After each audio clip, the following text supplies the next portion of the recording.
अंग्रेजों ने हम भारतीयों पर करीब 200 सालों तक राज किया। हमें लूट कर चले गए। कई विदेशियों ने लूटा अंग्रेजों के अलावा, और ये लूटने का जो सिलसिला है ना, वो आज भी जारी है। हम भोले भाले भारतीयों को कई विदेशी कंपनियां चूना लगाकर आराम से एकदम निकल जाती है। आज बात एक ऐसी ही कंपनी की करेंगे जिसने भारतीयों के करोड़ों रुपए लूट कर वो फरार हो गए। इसका शिकार वो लोग भी बने जो पढ़े लिखे हैं और समाज को जागरूक करने का काम करते हैं। इस कंपनी का नाम है जीवी फुटबॉल। जीवी गेम के नाम से इसका ऐप है और कंपनी 1 महीने में पैसे डबल करने का सपना दिखाती है। इस ऐप पर जाने के बाद कई फुटबॉल के मैच दिखाई देते हैं जिस पर पैसा लगाना होता है। कंपनी टेलीग्राम नाम का एक जो चैटिंग ऐप है, उस पर आजकल सारे इलीगल चीजें उसी पे आती हैं, तो उस पर एक टिप देती है और उस टिप के हिसाब से पैसा लगाना होता है। आप जितने भी पैसे लगाएंगे 1 दिन में उसका 2.5% बढ़ के मिलता है। ऐसा करते करते 1 महीने में पैसे डबल हो जाते हैं और पैसे निकालने पर प्रोसेसिंग फी के नाम पर 12% पैसे कंपनी काटती है। शुरू में कंपनी ने लोगों को खूब भरोसे में लिया। लोगों ने पैसे लगाए, पैसे बढ़े भी और लोगों ने निकाले भी। बाद में पैसा ज्यादा बढ़ाने के चक्कर में कई लोगों ने पैसे डालकर छोड़ दिए।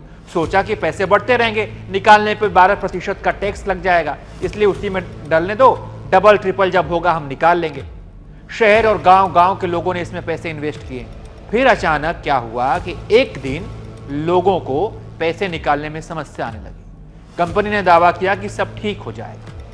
इसके 2 दिन बाद लोगों के पास एक मैसेज आया। जैसे उन्होंने ऐप खोला, स्क्रीन पर एक मैसेज दिखा।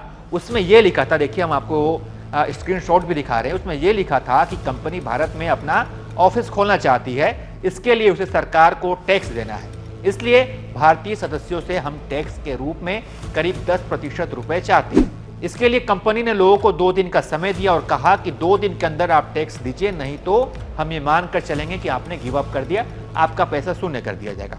अब सोचिए ये कितना बड़ा फ्रॉड है और लोग अब भी इस कंपनी को टैक्स दे रहे हैं। सोचिए अगर कंपनी को टैक्स लेने होते तो जितना पैसा जमा होता उसी में से वो पैसे डिडक्ट कर लेती, लेकिन कंपनी को लोगों से कुछ और पैसे हटने हैं, इसलिए वो लोगों को टैक्स देने के लिए मजबूर कर रही है। जिन लोगों ने टैक्स दे भी दिए उनके भी अकाउंट नहीं खुल रहे। ये मैसेज देखिए, एक भाई ने टैक्स भर दिया है, पैसे निकालने के लिए उन्होंने रिक्वेस्ट भी डाल दिया है, लेकिन फिर भी ये पेंडिंग वाला मैसेज आ रहा है, यानी कि पैसे नहीं निकल रहे। इस ऐप में लोगों ने लाखों रुपए इन्वेस्ट किए हैं, किसी के 80 लाख तो किसी के 10,000 तो किसी के 1,000। गरीब से लेकर अमीर तक, अनपढ़ से लेकर पढ़े लिखे लोगों तक, सभी ने इस कंपनी में अपना पैसा लगाया है और सभी तबके के लोग इसका शिकार बने हैं।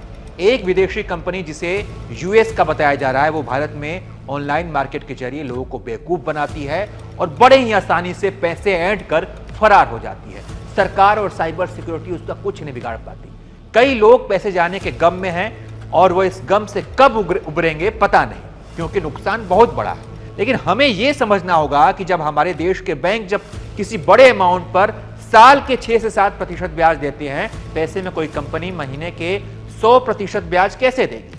अब देखिए हमारे भारत में जामताड़ा में बैठे लोग फ्रॉड के जरिए हमारा पैसा उड़ा ले जाते हैं। भारत के ही लोग हमें लूट लेते हैं, लेकिन पुलिस कुछ नहीं कर पाती, जबकि ठग हमारे देश के हैं। तो सोचिए विदेशी कंपनियों का हमारा पुलिस क्या उखाड़ लेगी, क्या कर लेगी। पैसों के मामले में अगर आपने सावधानी नहीं बरती तो नुकसान आपका होना तय है।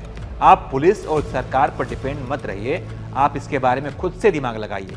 विदेश में बैठी कंपनियां बड़े ही आराम से आपको लंबे लंबे सपने दिखाकर आपका पैसा हड़प लेती है और आप कुछ नहीं कर पाएंगे। तो सतर्क रहिए, सावधान रहिए और देखते रहिए एबीपी लाइव।